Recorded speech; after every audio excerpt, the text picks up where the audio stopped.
Hello, and welcome to Other Voices, brought to you by Peninsula Peace and Justice Center. I'm your host, Paul George. On this month's edition of Other Voices, we're going to talk about our broken justice system. It's become all too clear, all too painfully clear, especially in the past year, that not everybody in this country is getting a fair break from our justice system, especially people of color, poor people. We're going to take a look at what can be done to fix our cops and our courts. Suggestions have been made about police body cameras, and the suggestions have pretty much stopped there. Our guest tonight has some other ideas that we're going to explore with her. My guest, I'm very pleased to welcome back to Other Voices, is Judge LaDoris Cordell. Welcome to Other Voices. Welcome back. Thank you so much. This is my first interview post-retirement. So I'm glad to be here. It's a good way to kick it off. I was going to mention that at the outset. Let me introduce you to the audience, for those who don't know you, and I assure you this is the abridged biography of Judge LaDoris Cordell. First attorney to open a private practice in East Palo Alto, Assistant Dean of Student Affairs at Stanford University. That was at the law school. At the law school. Municipal court judge, Superior Court judge for 12 or 15 years, was it? Total time, 20 years. 20 years.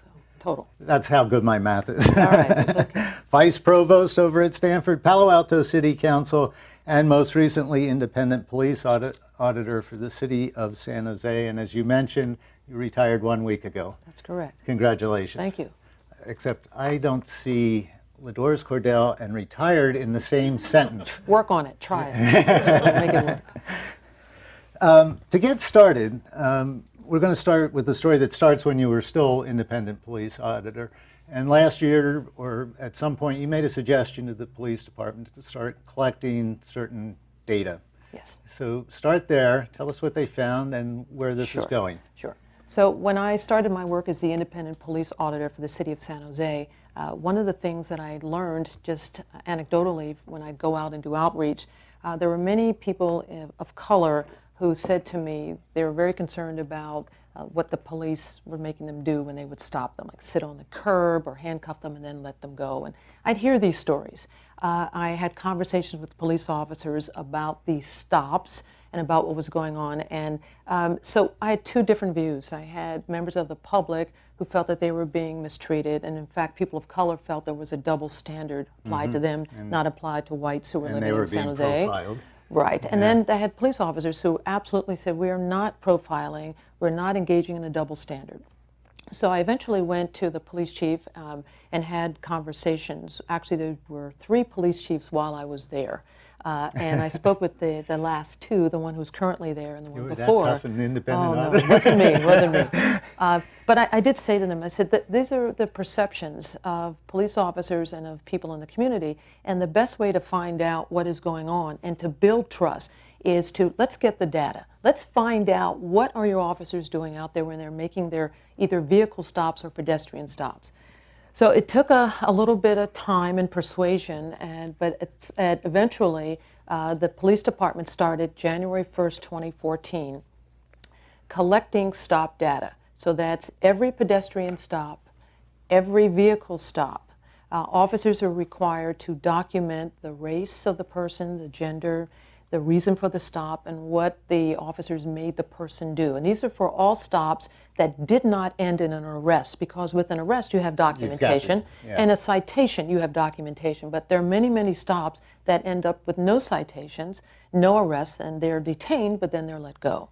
So that data collection began January 1st, 2014, And the city is now undertaking to hire an analyst, an independent analyst, to look at this stop data to see what's going on in the community. Now, the San Jose Mercury News did a preliminary story because anyone can get the data. I mean, it's available if you make a request through the Public Records Act. And they did a preliminary look, and their conclusion was that there was a serious problem in San Jose in that so many people of color, a disproportionate number of people of color were being detained and stopped with respect to the population in the city. So that's what jumped out immediately. So there needs to be some professional analysts involved in this, but it is a start. And my view is that you don't make policy, you don't create rules unless you have the facts and the data. Right. So based upon what the data shows, then that will determine the next step for the San Jose Police Department. Do you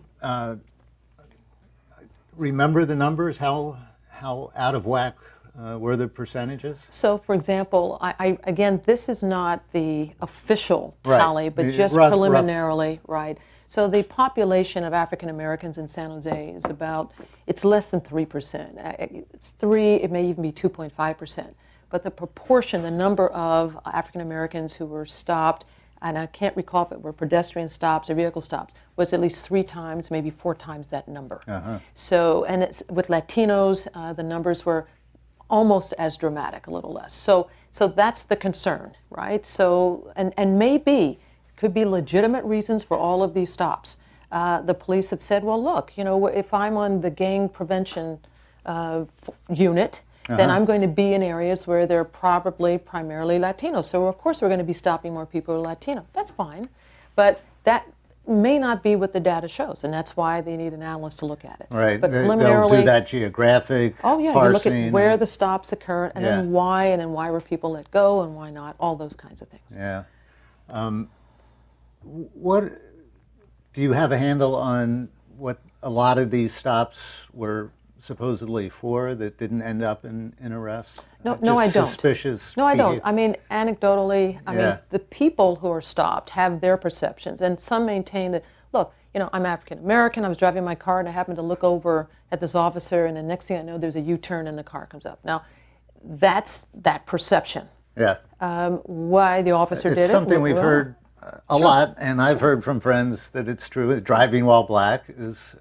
I'm aware of all that. Yeah. I just what we need to do is get the data. Get the data. And I believe the data doesn't lie. So once we know what those numbers are, then we can look at it. And I think the issue then becomes not, if it shows that there is a disproportionate number of stops and there's not good reasons for them. I don't think our response should be to just, those police are awful. I think the point is to develop policy, because I maintain I've met most of the police officers in San Jose, and I believe that almost all of them are good people, but that doesn't have anything to do with unconscious bias. We all have it.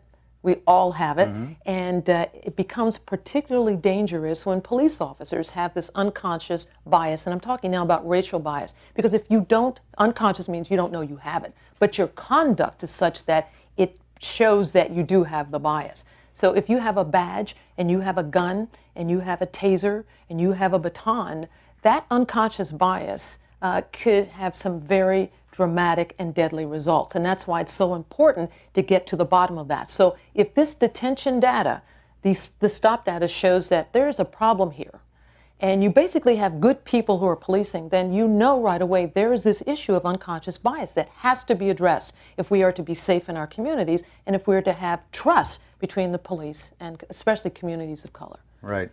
Are there any other jurisdictions in this area doing anything similar? I don't know. I know Oakland, for example, Oakland PD has been collecting stop data for 6 years, and they are now in the process of working through and getting their data analyzed. And I don't know that they're looking at 6 years worth, but at least the most recent years. And then we have now legislation that's going through the California legislature about this whole stop data. And this, we have a bill we're going to talk about. Yeah, right? let's talk about that. Yeah, I was getting there. So there is a bill.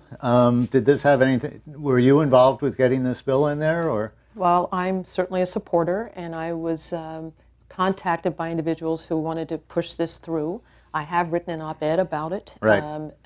So it's Assembly Bill 953. AB 953. Right. It's very, very important bill. It basically does three things. And most people just look at the one thing. So the one thing people think about most is that it requires centralizing and the collection of stop data. Every law enforcement department and agency in California will be required, and I believe it's either starting March 1st, 2018, and then every year thereafter, that they must collect all of their stop data. And then it goes to the Office of the Attorney General, and the Attorney General then analyzes all of that data. That's all that the police departments, law enforcement agencies in California, and then releases a report to the public and puts it online. So that's one thing that this bill does, right? The second thing this bill does, it creates a racial and identity profiling advisory board. And that board gets, the selection of the board is contained in the bill. But basically, its job is to, and I'm going to quote from the bill, to investigate and analyze state and local law enforcement agencies' racial and identity profiling policies and practices, to annually make publicly available its findings and recommendations. That board is to hold public meetings annually and to issue the board's first annual report no later than January 1st, 2018. So that's the second thing it does. Third thing it does is that when any police officer has a sustained allegation saying that that officer was deemed to have engaged in bias-based policing, this bill requires that that officer must undergo anti-discrimination or anti-bias training every 6 months for a period of 2 years. So you might say, well, that's wonderful. Well, let me just give you a number, though. In San Jose, and San Jose is the 10th largest city in the United States, in the history of the San Jose Police Department, there has never been a sustained bias-based policing allegation. Never. Never. So you may wonder, well, what's that about? Well, the only entity or individual that can sustain an allegation of bias-based policing, and by that arises from a complaint from a member of the public. Right. That's how these complaints get made, right? The only individual that can sustain it is the chief of the department. So the chief has the final say. So all I can say that in San Jose, remember, I'm talking the history of the department, there has never been a sustained bias-based policing allegation. So you might have this in this bill. The issue is, will there be sustained allegations?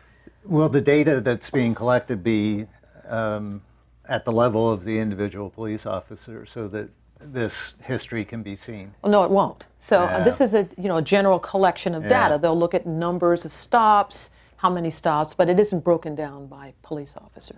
Does San Jose have a racial profiling policy or procedures? Absolutely. I mean, Do most police departments? Right. So there are approximately 18,000 police departments in the United States. And every one of those departments has what I call a Bible. Now, it's not really a Bible, but it's a book of rules. In San Jose, it's called a duty manual. And most police departments will not let you see their manuals. It's none of your business, and I think that's outrageous because those duty manuals, and they call them different names, so I'm just using the one that's used in San Jose. Every one of those duty manuals is paid for by taxpayer dollars. Yeah. So it's ours. Those duty manuals are ours, and we have the right to know what's in them.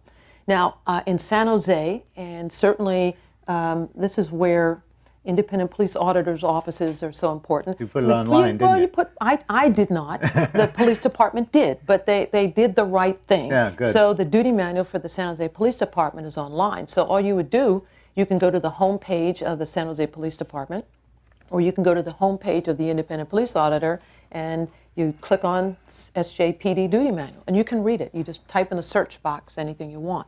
Now, so I know, for example, I know what the rule is in San Jose for recording the police.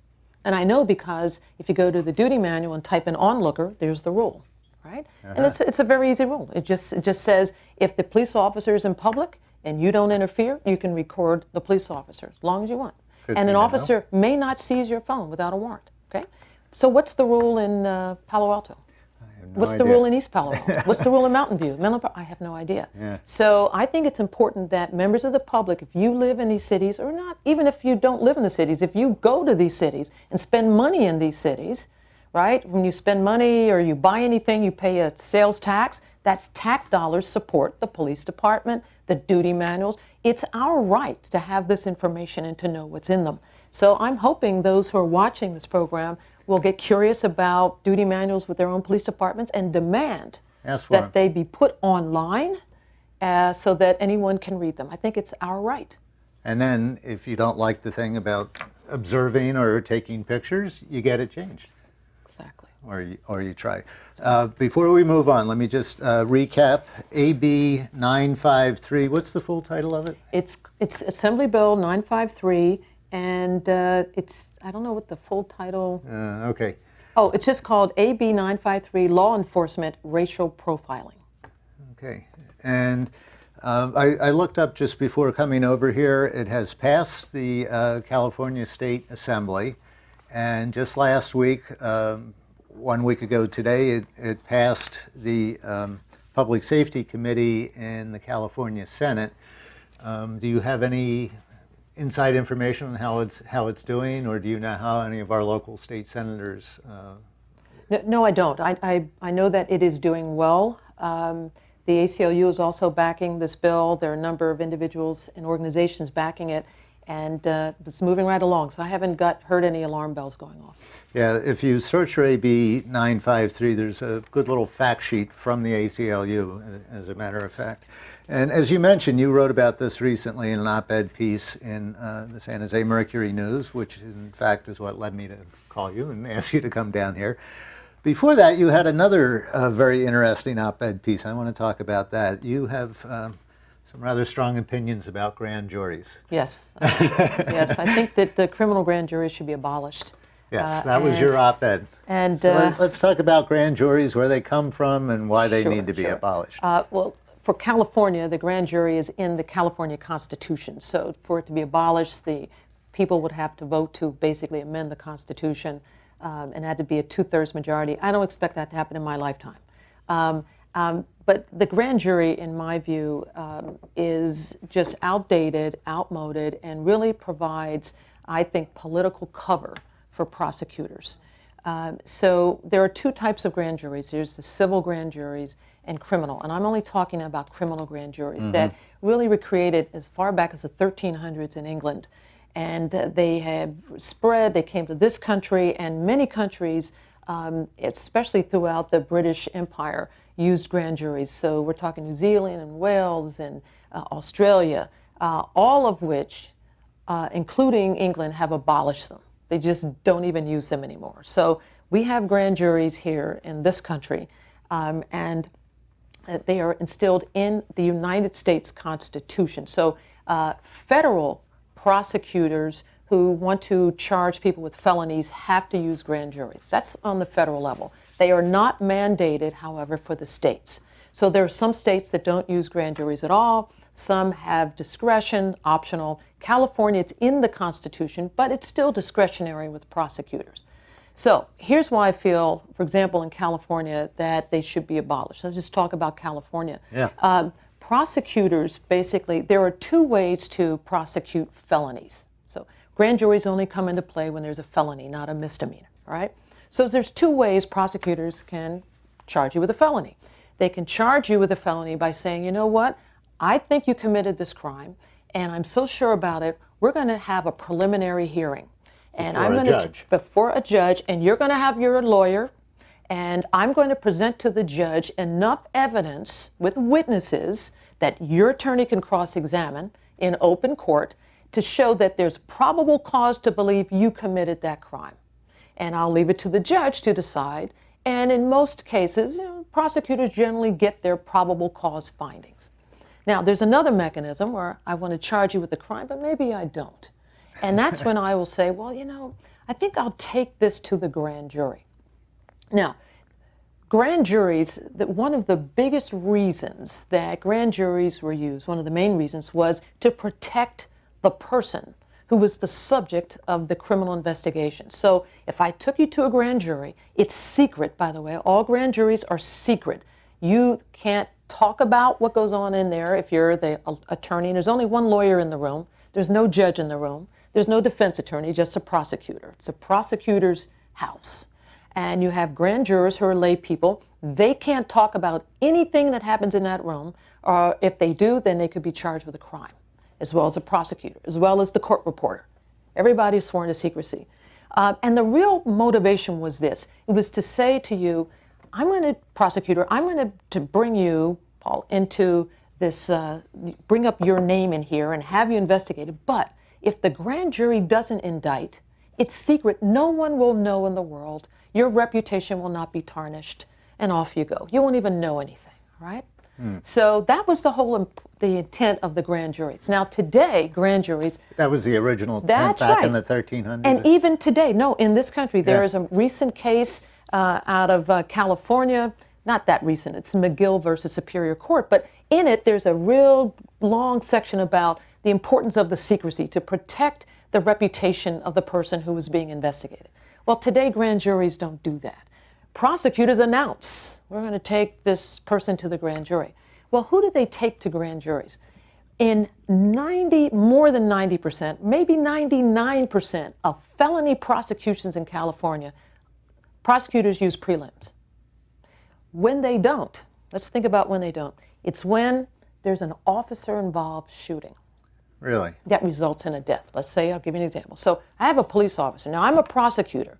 Prosecutors, in general, get all of the evidence they need to decide whether or not to prosecute from police officers. They work with them. And in trials and at preliminary hearings, here sits the prosecutor, and to his or her right is a police officer, the lead investigator.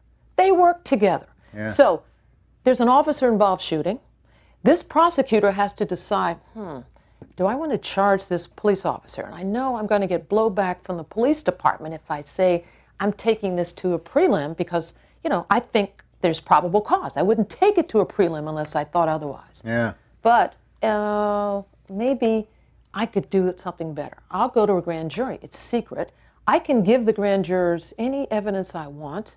Or and not. I can get an indictment or not, right? Yeah. So that's the concern, one of the concerns about the grand jury and how it's used. So there are 2 district attorneys in California who have stated their policy is they will not convene a grand jury when there is an officer-involved shooting resulting in a death. They will go to prelims, only 2. Now, there are 58 counties in California, and the 2 one is Jackie Lacey. She is the district attorney of Los Angeles, and the other is Jeff Rosen, the district attorney of Santa Clara County. Those 2 have said, as long as we're DAs, we will not go to grand juries because the public has the right to know exactly what's going on in these cases. And what's interesting, the other district attorneys, are very opposed to the notion of, stopping them from going to grand juries. And what's so interesting is this. In any other kind of shooting that results in a death, they don't go to grand juries. They go to prelims. Police officers involved, all of a sudden, we want to go to a grand jury. Go to a grand jury. Why? So there is a bill going through, it's a Senate Bill 227, and it was introduced by Senator Holly Mitchell from Los Angeles County. And I've been working with her on this bill. And it is a bill that would prohibit prosecutors from convening grand juries if there's officer-involved shootings resulting in death or deaths resulting from officers' use of excessive force. So if an officer used a baton, beat someone, used a taser, and that person died, then that's also included. That would be prohibited, meaning they could not take it to a grand jury. So that bill has gone through the Senate, and it is now going to the Assembly floor. And yes, there is pushback on this bill. There is some opposition, and I'm hoping that your viewers might, call the people that you know in the Assembly, because that's the final stage here, to encourage them to support this bill. Prosecutors are opposed to it. I'm not surprised at that at all, but they haven't come up with a good reason why.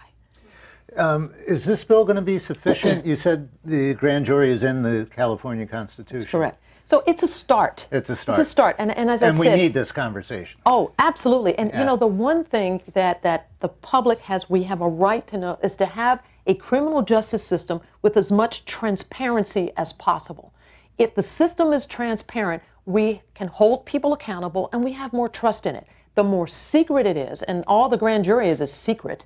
Now, people will tell you, by the way, in California, the transcripts of the grand juries are made public by a judge 10 days after, or a judge can decide to withhold it.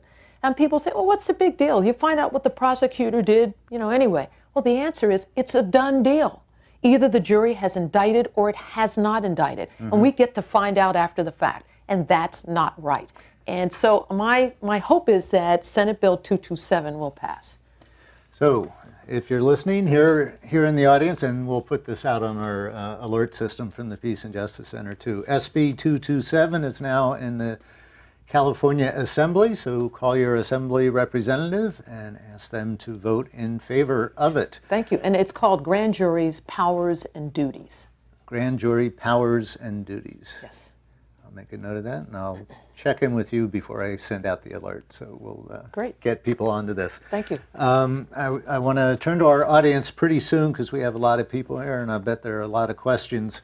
But let's just quickly look at one other thing that was just recently in the news. New York City announced that they're now going to not require bail for minor crimes that had people sitting in jail for a substantial amount of time. There was this really tragic case of a young man who spent 3 years in Rikers Island. He had never been charged. He was accused of stealing a backpack. He was accused, yeah, but awaiting trial because he couldn't afford bail. Is bail a significant part of the problem in the justice system, or what is your take on this? And how about New York's response? Sure. Well, let me just address Mayor de Blasio's response. It's nice, but it's totally inadequate.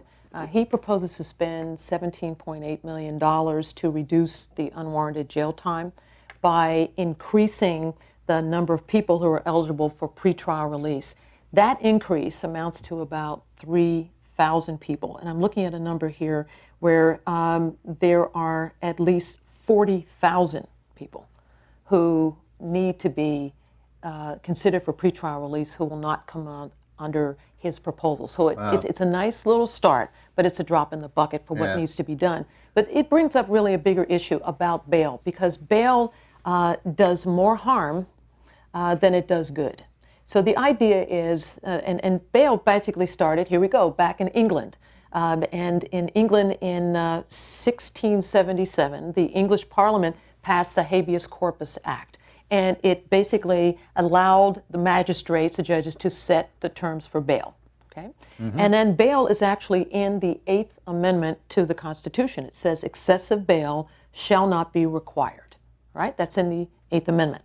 So we get to this country. So it's just 3 acts have really been passed about bail. So we have the first was the Judiciary Act of 1789.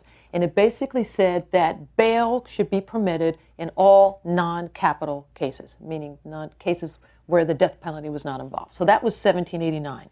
Then we get to 1966. Lyndon Johnson urged the passage of the Bail Reform Act. Now, something very interesting that Lyndon Johnson said about this Bail Reform Act. I'm going to quote. This is what he said. And this is before Congress. He said this: "A man spent 2 months in jail before being acquitted. In that period, he lost his job, he lost his car, he lost his family. It was split up. He did not find another job. Following that, for 4 months, he lost his family." And so it's really interesting that Lyndon Johnson, he got it. Yeah. So the 1966, this Bail Reform Act was passed, and basically that's what was used to say to people, it was really addressing the needs of poor people who got caught up in the system, right? Well, now we go to 1984. So there's the Bail Reform Act of 1984. And what it did, it closed some loopholes that had been in the act in 1966. So this one in 1984 says that judges now have to look at the danger that the person poses in setting bail. also have to look at whether or not they're a flight risk, if they're repeat offenders. So that is now the status of bail, okay? So I was on the bench for almost 20 years, and I had handled mostly criminal cases, so I was setting bail all the time. And you know what? On those 20 years, I really, we really didn't, as judges, think about it a lot because we got this bail schedule. Now, somebody drew it up, right? And it was just had crimes and it had bail. And this was your guide. But basically, it kind of came to be, well, okay, here's the bail for burglary. Here's the bail, whatever. Right? Yeah. So it just really wasn't a lot of thought, at least I know on my part, and I think on most judges. So, and then when I look back, I wish indeed I had given more thought. I mean, I set bail for people, but poor people can't post bail. Not the kind of bails that are set by the bail schedules that are set in every county. There are bail schedules. And it'd be interesting to look into. These are not sliding scale. Well, they're guidelines Yeah. that you don't have to, but basically judges use them because it's quick and it's easy, right? Right. So what happens is that poor people can't post bail, and the problems that come about are what Lyndon Johnson talked about. There's more harm done, right? Because they lose your job, or you can't get child care, your kids end up in foster care, so you're out on the street, you can't pay your rent. We end up with many, many more problems. And research is starting to show that people are indeed prone to come back to court to deal with their cases if they're out on pretrial release. So I'm delighted that we're talking about this issue now. It is a huge issue that impacts poor people. And poor people get swept up in the system, and public defenders need to think about bail more and not just say, Judge, okay, whatever the bail schedule is. They need to get into court and they really need to push on this, and we need reform. I don't know of any bills coming through in California that deal with the issue of bail, but I'm hoping that happens. And maybe what Mayor de Blasio did will start a conversation along these lines. And like you said, even if it's just a drop in the bucket, maybe the conversation will start. Yes. Great history. Thank you very much. Let's get to our audience for any questions here. Crystal is firing up the microphone. So if you'll just hold up your hand when the microphone arrives, if you would stand up, hold the mic right up to your... The mic is right behind you there, sir. Hi. I was interested in your comments about bail and how they're a fixed amount independent of the ability of the person to pay. So it makes poor people the threshold for getting out much higher than for a very rich person. Yep. It's just reach in their pocket and pay the bail, where a poor person has no way of getting it. So you have very, very unequal justice on this. And it occurs also in fines. And whereas a fine for a crime, like a traffic violation, for example, is the same independent of your ability to pay. Do you have a question? Yes. The question is there a movement to try to get punishments and bail proportional to the person's wealth or income? I don't know, but it could certainly start here. And why not? So you brought it up, and maybe you'll start the conversation and keep it going. But it certainly does need to happen.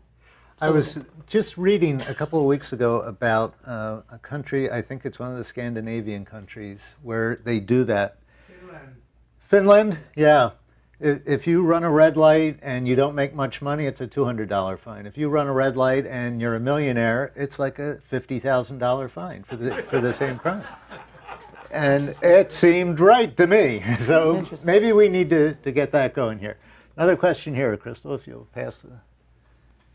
Judge, so whether it's grand jury or preliminary examination, and we're dealing with charging an officer for an officer-involved killing, there's two words that are critical to the equation. I'd like you to address that, and that's prosecutorial discretion. So even if we get the wish of having preliminary examinations in all cases, if we do not have a prosecutor that has the political will to prosecute police officers, we're still going to be in the same situation. And if you'd address that. Sure. And also what I'd like to say is, in terms of participatory justice, people need to know who their prosecutor is. They need to put pressure on that person to use equal justice when we're talking about all citizens, including the prosecution of police officers. And one other quick example, I know you remember this one with the Oscar Grant case. Tom Orloff, the Republican prosecutor at the time, didn't choose to bring charges initially. It was only after the community refused to when he said, I'm only going to let one person, one member of the black community into your office. The rest of the community said, that's nonsense. You're a public official. And ultimately, Messerly was charged because of the community participation. So, a couple of questions for you. Thank you. Recently, there was a New York Times article about prosecutors.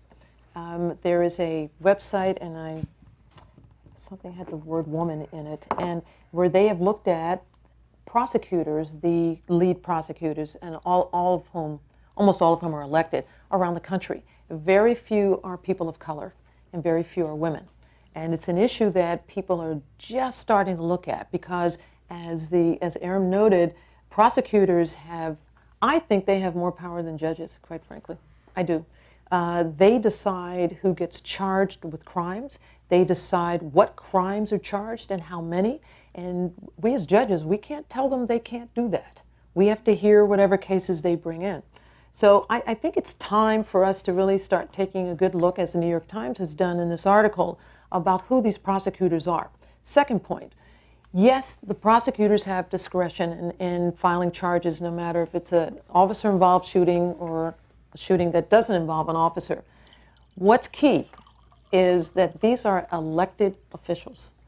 And so if people vote, they have the wherewithal to put people in office whom they deem are appropriate to be there. And secondly, it's the power of the people and transparency.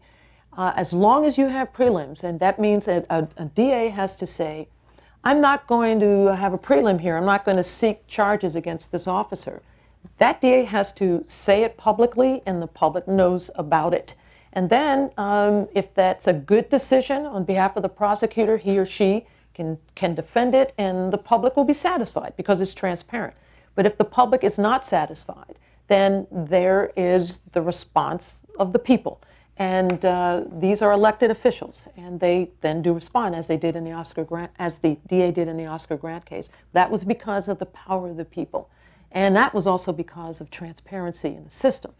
Grand juries, I think, completely wipe that out. It's all secret, and I don't think secrecy has any business in the criminal justice system at all.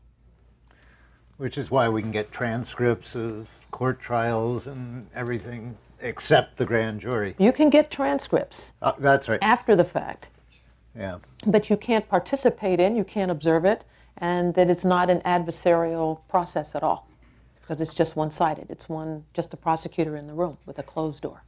Am I remembering a certain statistic right? You did a presentation over at the Stanford Law School about 6 months ago or so on grand juries, and I think you mentioned that in your 20 years on the bench, you never received an indictment from a grand jury? No.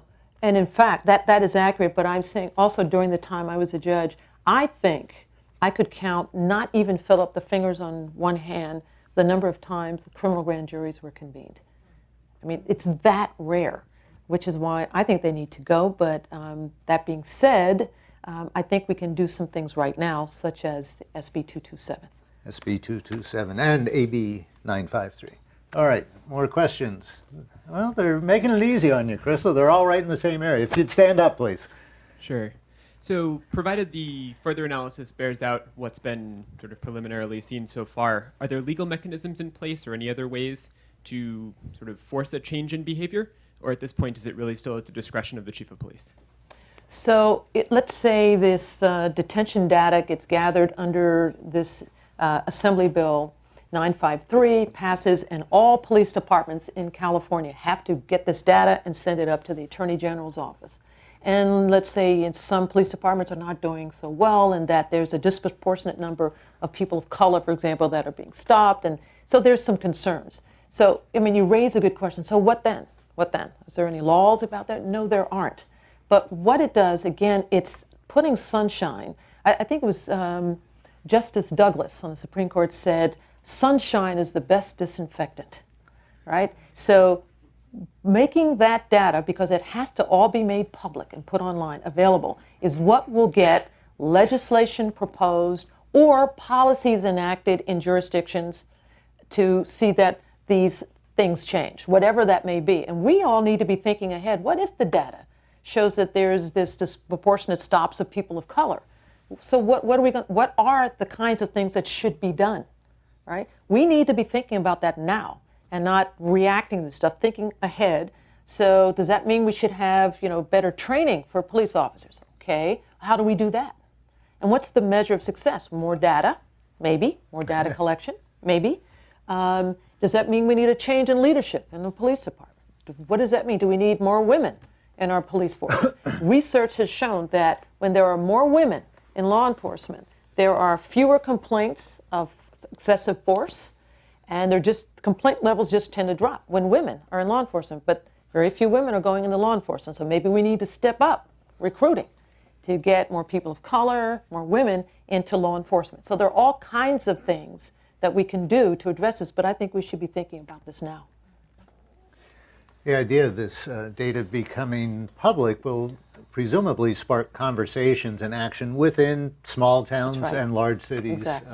And you might find that people are forcing the chief of police to resolve things. Sure, Yeah. absolutely. Do we have another question? I see Crystal is being pointed somewhere. It's taking a little longer to get around because it's a large crowd in here tonight. I'm on the other side. Two quick questions that are different. One is there data that shows that where police are from, that they live in the area where they police, that there's less of that unconscious bias? And the other question is there sunshine on complaints about excessive force about specific officers, or is that always private? Okay. I don't know of any data that says that if police officers live within the cities that they patrol, that they tend to do better in terms of the bias level being lower. I don't know of any data. And ideally, that would be great, because when policing started, that's exactly what police officers did. They lived in the community. Everybody knew them, and they were neighbors, and everybody was good friends. If you look at the cost of housing today, it's pretty much impossible for police officers to live in the communities they patrol, at least in Silicon Valley. Yeah. Right? So they have these long commutes, from Tracy and wherever to come to, for example, to San Jose to patrol. Second issue is about sunshine on complaints of force. So let's just talk generally. I mean, complaints, I'm talking about complaints about the police from members of the public. So there's something in California called the Peace Officers Bill of Rights. And the nickname for it is POBAR. And you should read it. It's a very interesting legislation. It's in the penal code. Okay? And what you will find when you read this, the Peace Officers Bill of Rights, this is, again, my opinion here, there is no sunshine in policing in California. There is no sunshine. The shades are drawn. If you read it, you will know the following.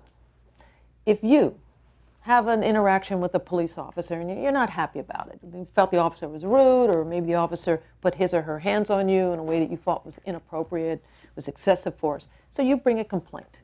Now, only San Jose, down this end of town, has an independent police auditor. I thought at some point Palo Alto did, at least when I was on the city council, we voted one in. I don't know if that still exists. Okay, still does. So we have San Jose, we have Palo Alto, and there is no independent civilian oversight of the police from South County all the way up, straight up, till you get to San Francisco. So in any event, you have a complaint. If there is no independent oversight, you go to the police department to complain about the police. Right. Now, you file your complaint, you're told, okay, we're going to investigate it. You end up getting a letter months later, and the letters from the police department says, we've investigated your complaint, and your complaint is sustained. And that means, yes, there was misconduct. That's all you got. So that's fine. So you know, and there's usually a number that says, if you have any questions, call us. So you call. Say, what was the name of the officer? Because I didn't know the name, but I knew where I was stopped, and then you will get the following answer. Oh, we can't tell you that. That's protected under POBAR. So then you say, well, what was the discipline? Because it was sustained, right? We can't tell you that. That's confidential. That's POBAR. So then you ask, well, wait a minute. Well, did this officer have similar complaints that were sustained? Well, I can't tell you that. That's POBAR. You can't even know, if you're the subject of the complaint, the name of the officer. POBAR. Okay. So that's another big issue here. This is state law? State law. And I think that POBAR, we need to take a look at that, and we need to put some sunshine. There is more sunshine in policing in Florida and in Arizona Really? than in California.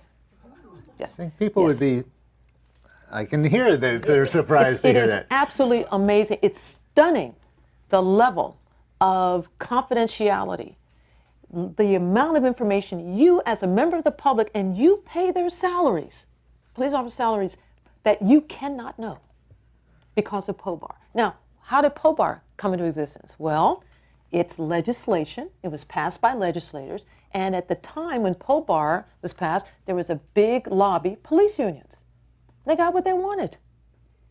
Right? So it is so important. You know, I tell, especially I talk to a lot of young people about knowing your rights when you interact with the police. Knowledge is power. So duty manuals and POBAR, it's so important. And all the information is just a click away. Just type in POBAR, Peace Officers Bill of Rights, and you read it, and then I think you'll be stunned. And then the question is, what will you do about it, right? And I know there are people looking at it saying, you know, wait a minute, you know, what happened to transparency and What accountability? happened to the People's Bill of Rights? We need to bring sunshine back. You need to open those shades up into policing. Isn't there also an issue about individual police officers' records following them? There was something about the officer in Cleveland who had gotten in trouble and didn't perform well with the previous department, and he changed departments. That was the officer who killed Tamir Rice. Yeah. Yes. So in California, you can't ever know the discipline imposed on any particular officer. You can't ever know the history of that officer. Other states, and I mentioned two, you can find out everything, but not in California. That's all part of this POBAR. That's correct. Yeah, a friend of mine is a civil rights attorney in the East Bay. He said police should be licensed. He said cosmeticians are licensed, nail people are licensed, that there should be more public accountability, and that they're... Well, I mean, officers go through rigorous training. They go through the academy. I mean, they have all this, you know, physical training they have to do, and they have to pass, you know, psychological tests. It's also interesting, and most people don't realize, that once they are out of the academy and they're now in a police department, there is no requirement whatsoever that they remain in physically good shape. None. So if you think about it, if you're not in good shape, how are you going to chase after somebody? No. So what's the easy thing to do? Pull out your weapon. I mean, that's really something. That's unions. So try to get that, to have a requirement. If you're in the military, as long as you're in the military, you have to stay fit. But not when you're a police officer. And yet they fashion themselves as, you know, kind of paramilitary, but they do not have to stay in shape. I think that's crazy. The officers that do stay in shape are the women. The women. They stay in shape. The men. Go ahead. Do another. Okay, yeah, another. I'm starting to see a lot of hands. You know, I just wanted to add that when I talk about police officers, so you have lawyers, I was a lawyer, judges, physicians, all, if we're disciplined, if we have complaints and we're disciplined, it's all online. It's available. So all our business gets put out there, but not police. She's right here. Hi, so I have a movement disorder, so that's why I'm moving around a little bit. And I actually had a question about there were several shootings actually also of people with disabilities, and I'm wondering if there's any data kept on that group of people. I don't know of any. Okay. I don't. Thank you for the question. Okay, Crystal will make her way up here. Wait for the mic. Stand up, please. My son-in-law is Latino, and he's married to my daughter, who is not. And he's a mechanic, and he drives sort of a clunky old car. He's often been stopped for no good reason. by the police, and they always let him go. But they stop him often, to the point where my daughter now, when they go places together, she does the driving, just so they won't run into this. And I'm just wondering if you're hearing any psychological kind of reports from families or from individuals. I wish that I could tell you that what you've told me is something unusual and I haven't heard it before, but I can't. I have heard this before, and it's very distressing. And I can't imagine what it's like to be stopped all the time, frequently, for this to happen. And that's, I mean, what you've described, without knowing anything more than what you've told me, that's profiling, right? That's illegal, right? So when your son is stopped, again, I'm only saying based on the facts you've given me, right, that I don't know what city, that your son should file a complaint every single time. Every single time. That's his right. That's his right. So I don't know what city. To the police department? Well, it depends. So that's why I'm asking, can you tell me what city? It's in this county. Well, Oh, Sunnyvale. all right. So there is no independent civilian oversight in Sunnyvale. So he has to go, that's okay, to the police department to get a form and fill it out. And it'd be good if he had someone with him so he's, there's no, so he's not fearful about it. That's his right. And every single time, especially if you're saying he's not getting a ticket, are they running a records check, is it just, every single time. Because that's, again, change won't happen until people start speaking up. And that's, if he is in Sunnyvale, if he pays taxes in Sunnyvale, lives, that's his police department. Okay? That's his right. And he needs to call his state senator to vote for AB 953. That's right. Absolutely. Absolutely. Okay, there's several more hands, and we're getting short on time, so try to keep it short, folks. Hi. I was fortunate. I worked on a grant years ago and investigating the Oakland Police Department. And they had a series of trainings to try to work with officers who are more prone to excessive use of force. And I tried to do some research on this, and I was told I could go interview a captain who was part of this program. And he decided to do the interview with me in a jail holding cell. And I guess I'm just mentioning this because the intimidation factor is very high for me. And to the point that I did the interview out of just, I was mad that he would do that to me and blow smoke in my face for that half hour. But he did do the interview. But even an officer who pulls up next to my house and I go out to say, hey, what's happening? And tells me to get away from the car. Do you have a question, though? Oh, sorry, just a comment. Just come. Okay. It's all right. It's okay.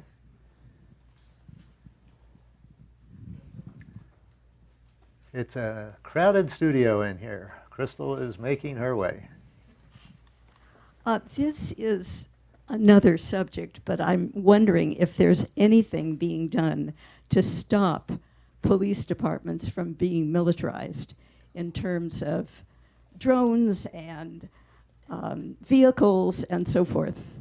Well, we know that President Obama he convened a commission to look at this whole issue, and now new rules have been issued under his administration that prohibit the kinds of sales or grants of these kinds of equipment and weapons. So something has already happened because of what happened in Ferguson and then everything else thereafter. So it's just that we all have to be ever vigilant. I just find it sad that police departments have become these paramilitary organizations. That's not how policing started out and what it is supposed to be, in my view. But I think it became militarized because there was this incentive. We will give you all of this stuff. Yeah. We'll give you these vests and these tanks, and so why not? We get them, and then they've taken on this whole militaristic tone, which is not what policing I think, should be about. Not at all. And that gets us to community policing. You can't have community policing if you're militarized. How can that be? Yeah, if you're in a tank and wearing How can armor. you? Right. Yeah. So, but for me, community policing means simply this. Police are out of their cars. They're out of their cars all day.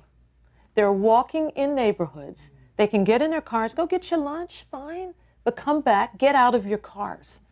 Meet people, talk to people, keep your eyes open. That's community policing. Get to know their names, what they do. Yeah. And so that's not happening. And you can't do it if you're militarized. There's also, by the way, a wonderful report. There's something called Retro Report. I don't know if you've ever seen it. Go online. It's the New York Times in collaboration with this documentary program. It's called Retro Report. You just watch it. And one of them is on SWAT, which is, everybody's in SWAT, the special weapons, and it's supposed to be, and let's see. Tactics. Okay, but that's not what it really stood for. Really? No, it originally was Special Weapons Attack Teams.